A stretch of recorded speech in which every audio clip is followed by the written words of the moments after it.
It's March 18th, 2026, day 19 of Operation Epic Fury, and wow, the US just dropped multiple 5,000-pound deep penetrator munitions. Those are GBU-72 beasts on hardened Iranian missile sites right near the Straits of Hormuz. We're going to be covering that and a lot more today. I'm here in DC doing some traveling, out on the road, doing a little bit with Joby Aerospace. They're a company building electric vertical and takeoff landing aircraft. Incredibly cool, but more on them a little bit later. Just yesterday, CENTCOM confirmed that precision strikes with those GBU-72s took out anti-ship cruise missiles that were threatening ships and targeting commercial shipping. So US CENTCOM is keeping that vital checkpoint open as much as they possibly can for US and Western ships, because Iran has said it's totally open for anyone who's supplied Iran with military equipment or Iran just sees as someone that they might be able to trust,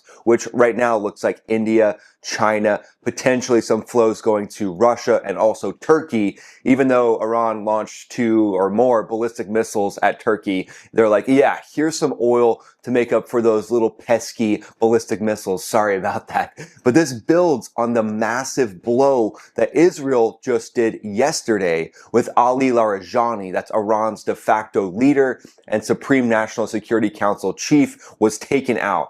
Plus Basij commander Gholam Marzea Soleimani in overnight strikes in Tehran. The regime's command structure right now in Iran is completely on the ropes. They're cracking, and this leadership vacuum is widening while American air power is showing that it's focused on the Straits of Hormuz. And if you've heard me talk about it, this is the last domino, in my opinion, for the Islamic Revolutionary Guard Corps and the regime. If they're able to threaten the Straits of Hormuz, threaten shipping, that's their little ace in the hole, where then they feel like they're still in control. But once that domino comes down and they're not able to threaten the Straits of Hormuz anymore, the regime fractures and cracks are going to widen even more. I mean, at this point, does anyone really know who's in charge? Does Iran really know who's in charge? This is when the internal fracture can really start to crack down any last remaining hardliners in the top leadership structure.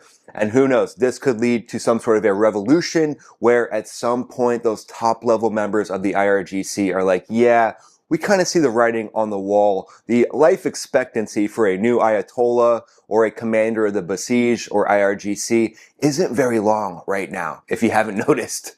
But right now, these GBU-72 strikes, 5,000-pound bombs, likely, and here's something that I'm a little bit excited about, likely being dropped off of F-15E Strike Eagles. This is a